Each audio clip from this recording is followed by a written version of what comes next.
Hey Wolfpack, and welcome back. Also, happy Halloween weekend. So, with that said, tonight we're reading 3 more scary camping stories. But first, before we start, what is your favorite thing to do on Halloween besides trick-or-treating? Do you have a ritual that you do? Do you go to someplace abandoned? Comment down below. I'd love to hear your answers. And also, don't forget to tune in tomorrow for the huge Halloween collaboration with other narrators, and also a live stream that I'll be doing at 8 p.m. EST. So, with that said, whether you're sitting around a campfire, on the night shift, or even laying in bed, let my voice soothe your nightmares.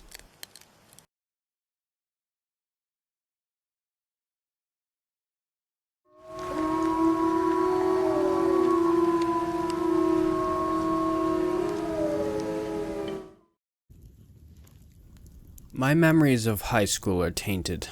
This was around 4 years ago at an annual program called Outdoor School. Our class was encouraged to spend the week out in the woods at this campsite, the name of which I won't disclose here, although, admittedly, it doesn't really matter since you won't be able to find it on the internet if you try. There were a bunch of log cabins set up on various spots of this steep hill, all overlooking a sprawling field of tall grass and sparsely grown pine trees below. After the sun went down, you were able to hear the chirping of the crickets and the wind in the leaves. There was even a quiet little river by the main lodge where students would sneak to so they could make out. It was, for the most part, a relaxing and memorable experience. But we still kept up on our homework since the whole camping trip was technically for school. I was randomly assigned to Cabin 9, along with a few of my friends, excluding the one shy kid who never said a word. Let's call him Calvin. He tended to make me a little uncomfortable when we were alone in the cabin together. But honestly, I had to kinda cut him some slack. You never know what someone's dealing with at home, you know? I could only assume it wasn't his intention to be so goddamn socially inept, and everyone was generally nice to him. All it was that he was known for staying silent, even when spoken to, and it just threw me off at first. Anyway, the whole Cabin 9 experience was fun at first. I remember one of my friends had brought a set of playing cards. Many hours were spent staying up playing card games and building pillow forts after the counselors went to bed, and we were all really drowsy in the mornings. That is, all except Calvin, who decided not to join in the fun and just to go to sleep. You had to feel bad for the kid. We were all having a great time away from home, living it up in the wilderness, and I think he was just honestly really homesick. We stayed at Outdoor School for a week, and the weather was really great. We all went swimming, made s'mores. I even asked out my crush at one point, although she rejected me, and we're still friends to this day. Then came to the last night of camp.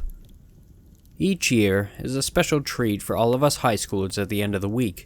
The teachers and the counselors would dress up in monster costumes, put on a little play, and tell spooky stories around a crackling bonfire.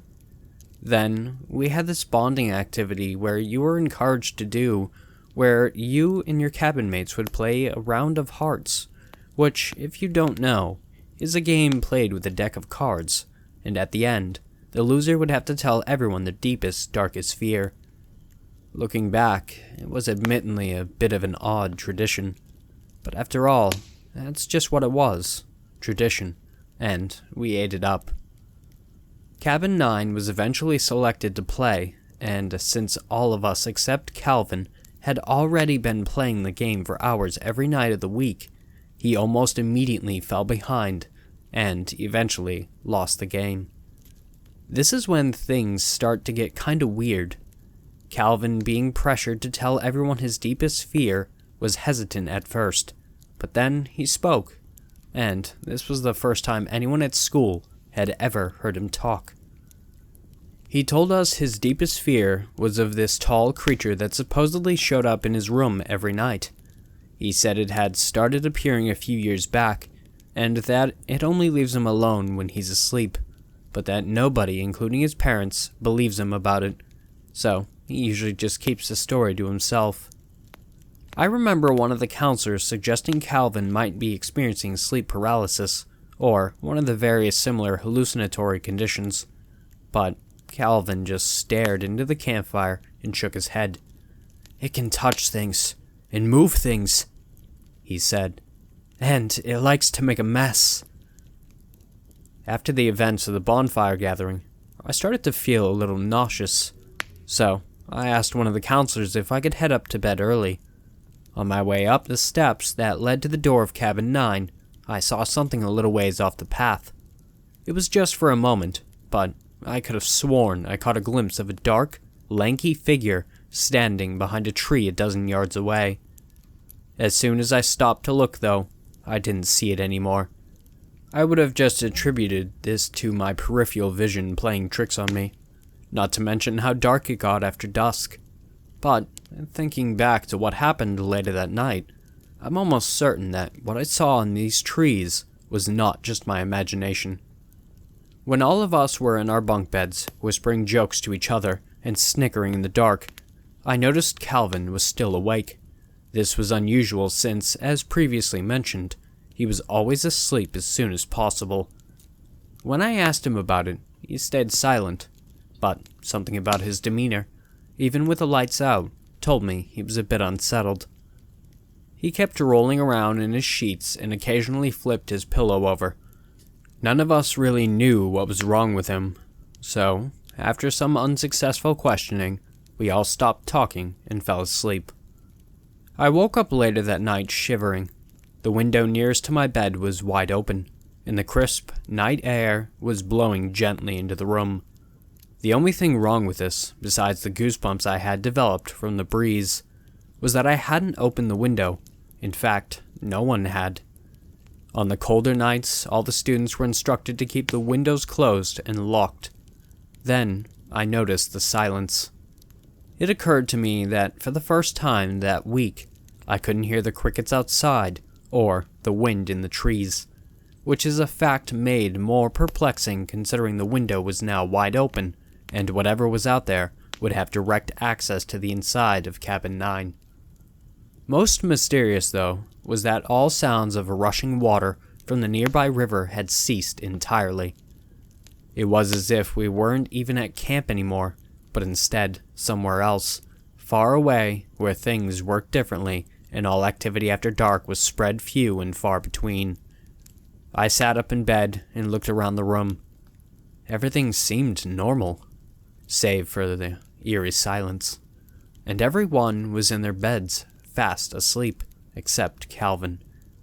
As my eyes rested on the empty bunk he was assigned to, sleeping bag flat and pillow gone, a gentle breeze blew across my bare back. All of Calvin's stuff, packed and ready for going home the next morning, was resting neatly under his bed. So, he couldn't have gone and packed up early. He was still here. It was at this point my friends started to wake up. We all quietly sat in bed for a moment, wondering what was going on. Something about this moment just didn't feel right, and in the sentiment, I was not alone. I closed the window.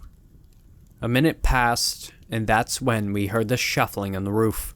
As we opened the door to scare away whatever had gotten up there, a single cackle was heard, inhuman as hell, and the silence returned. Taking a step into the dark, my foot touched something soft, a pillow. My friends and I now stood outside the cabin in our pajamas.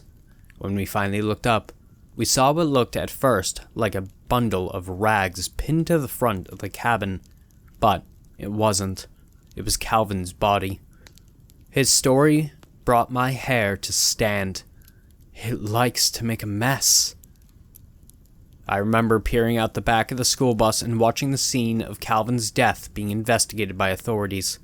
From what I've heard, the camp was shut down shortly following the incident, and in the following years, my old school's outdoor learning program was relocated to a more urban campsite. Since then, laying in bed at home, I often find myself unable to fall asleep.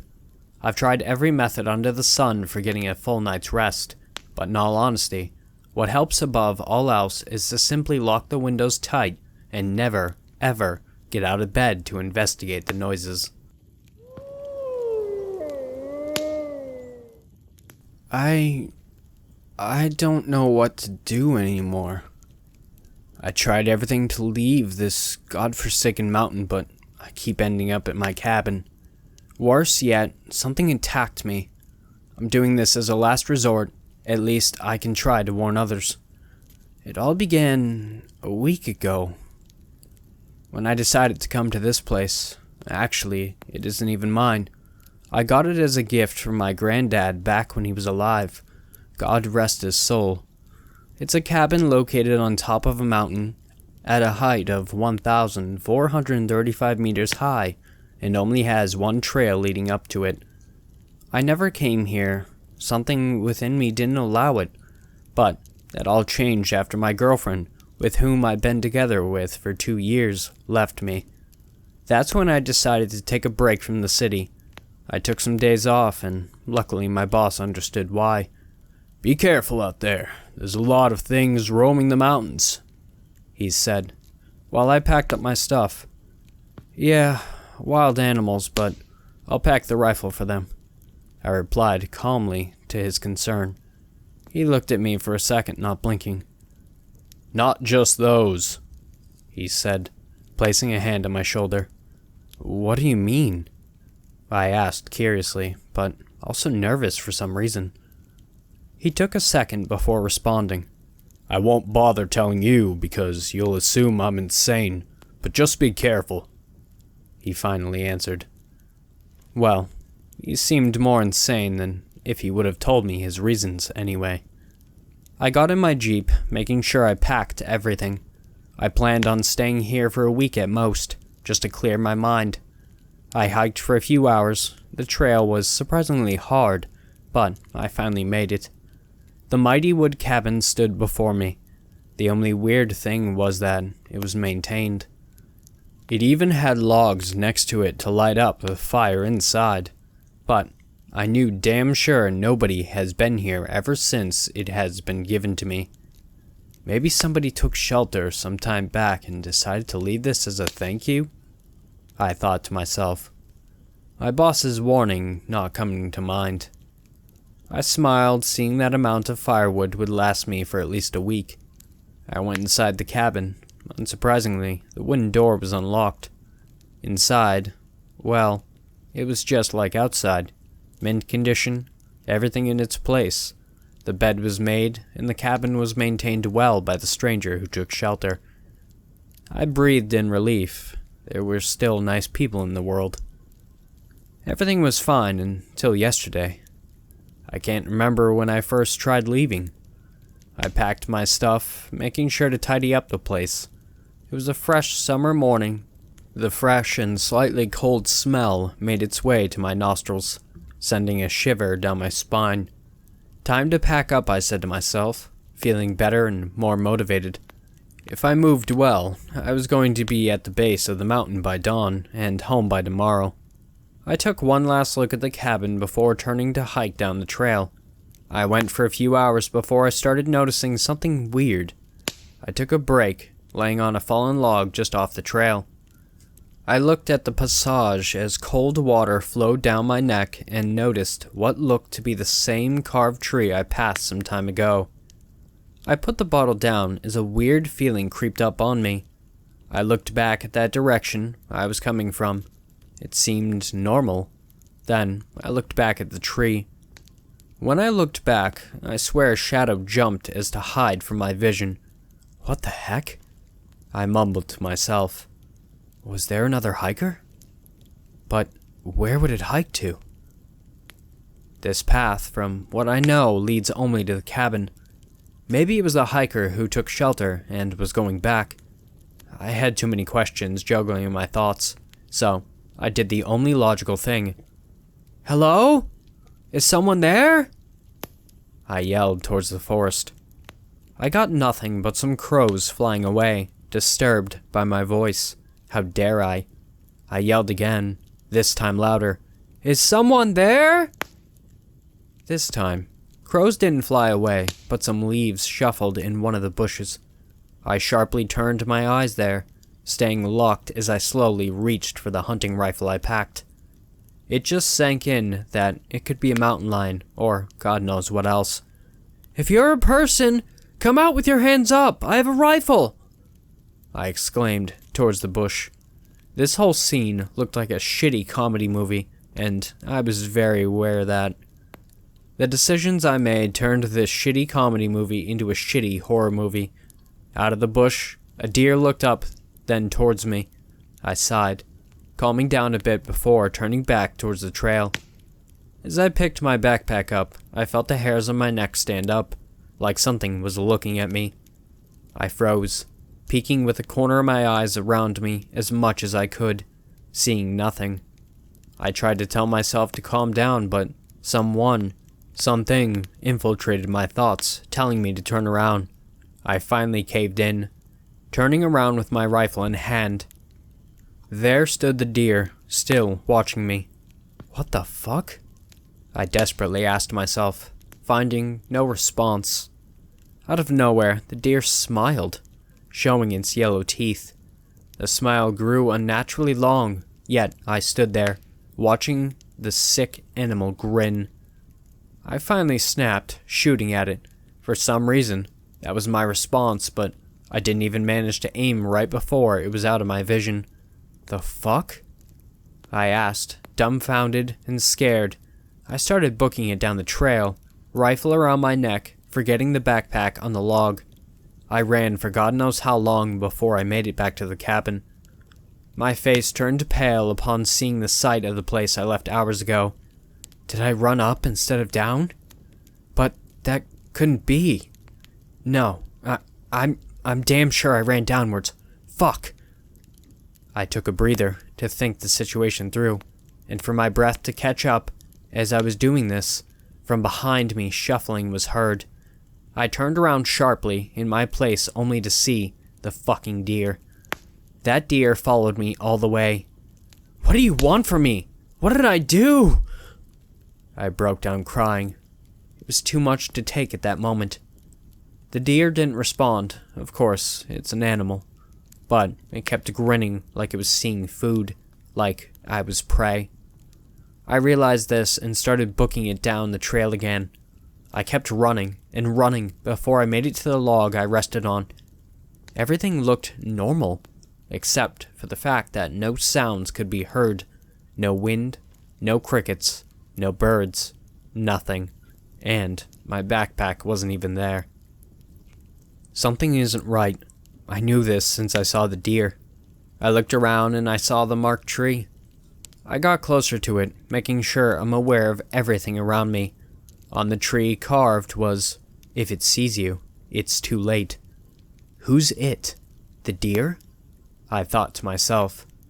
I heard shuffling behind me again. I looked at the trail, and there it stood, like a mighty fucking nightmare. If I wanted to get back on the trail, I had to get through it. I remembered my rifle was on me, so I started shooting at it. Several bullets penetrated its body, yet it still stood there like nothing happened. Like my bullies were made out of rubber. Now, it didn't smile. The smile was gone. Instead, it frowned. I made it angry. It shrieked at me while charging. Oh shit, I thought, barely dodging. I turned around to the deer, but it was gone. In its place stood a tall, bony figure. It had bloodied antlers, its face decayed beyond repair while bones pursued through dried bloody fur. It was so tall that it was bent, its spine being visible. The smell of decay and death made me vomit in my own mouth. I put my hand to my nose before noticing the long claws it had for hands. I started running down the trail again, this time making sure I ran down. Behind me, steps were heard. It was chasing me.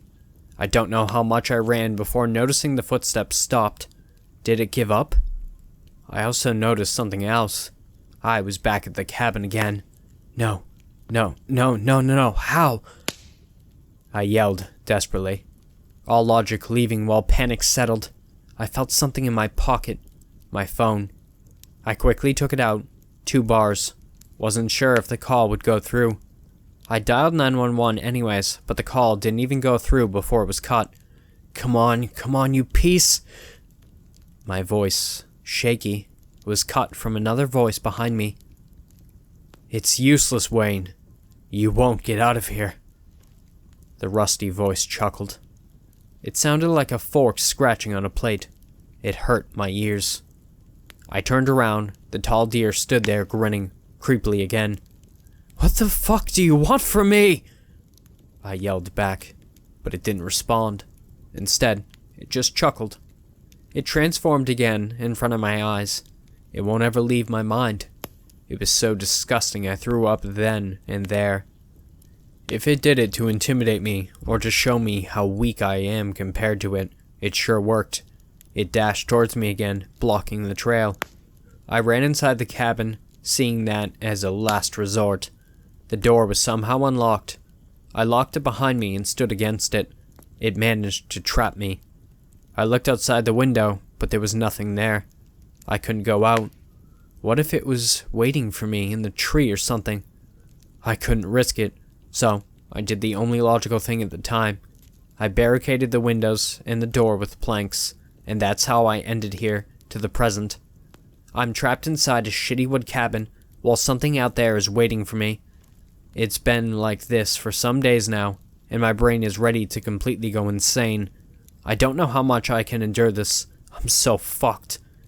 It knows I'm trapped since from time to time I hear footsteps, chuckling, and scratches at the windows or doors. It's toying with me, like I'm some shitty dog toy. It's doing it for fun.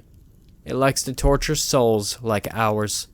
I have food and water for a few more days, if I'll even last that long, but at least I can write this to warn others. Stay the fuck away from the mountains. If you need a break, just go to a beach or something. Never go on the mountains, and always listen to warnings if someone gives you them. They probably know more than you do. I tried telling other people. They feigned sympathy. But all I know, all they see, is the grief-stricken ramblings of a mourning sibling. It's been a while since I sat down and wrote this much, but I figured it was important to get it out there. Maybe for closure, maybe to honor his memory. It doesn't matter. Let's get this over with. I've always been fond of the outdoors. I live for the cool air blowing through the trees, the crunch of leaves underneath my feet, and the vast tapestry of stars spread out against the inky void. My brother, who I'll call Jay, was pretty much the exact opposite. Calling him a recluse would be an understatement. I don't think anybody ever actually saw him since he moved out of the house, and the most I heard from him was a monthly phone call. The very concept of the outdoors was anathema to him. He also had a debilitating fear of the dark. He often would text my mom in the middle of the night, rambling about some horrific nightmare he had, and he still has his blanket from when he was a kid. Most people who hear about this laugh, assuming it's a simple phobia, but few understand the depths of his revulsion. This, along with a plethora of other reasons, was what finally led me to a decision. Jay would go camping with me, whether he liked it or not. I would come down there and drag him out of the house if need be. I texted him, and to my surprise, he agreed, as long as I picked him up from his house. Easy enough. I started up my old minivan and got on the road. His house was nondescript, just another small one-bedroom flat in a sea of others exactly like it. I opened the unlocked door and stepped inside. The first thing that hit me was the light. Every surface was washed with a glowing light that emanated from several searing white bulbs on the ceiling. Even the underside of the dinner table was lit with a high-power flashlight. The next thing was filth. Piles of old clothes were strewn across the floor, and a thin layer of grease covered the kitchen. I slowly ascended the stairs to Jay's room. I didn't need to knock. It was as if he knew I was there already, and he opened the door as soon as I reached the top of the stairs. He silently walked over to me. Already fairly creeped out, I decided to just get back in the car, which I did.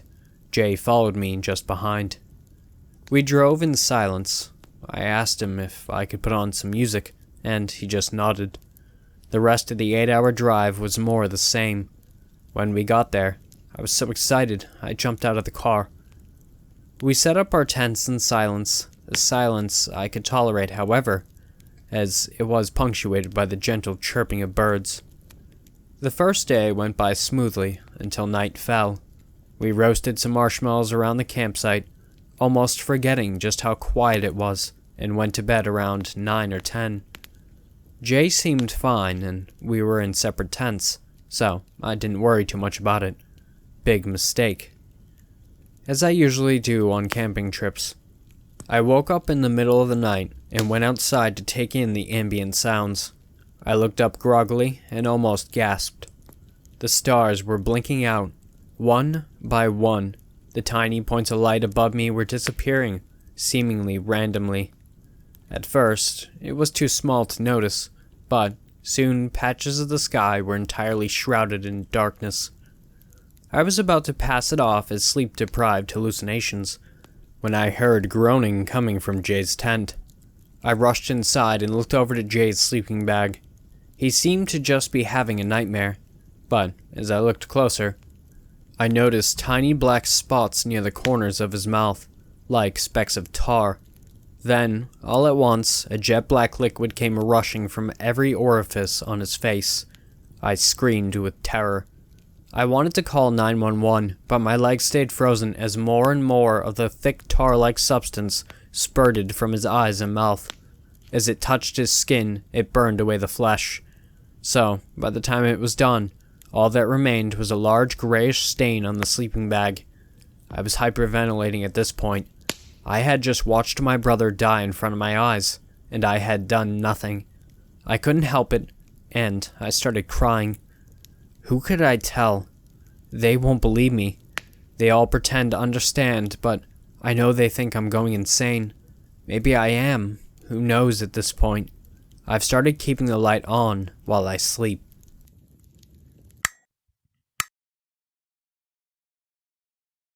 Thanks for listening, Wolfpack. If you want to submit your own story, the links for my email and subreddit will be down below.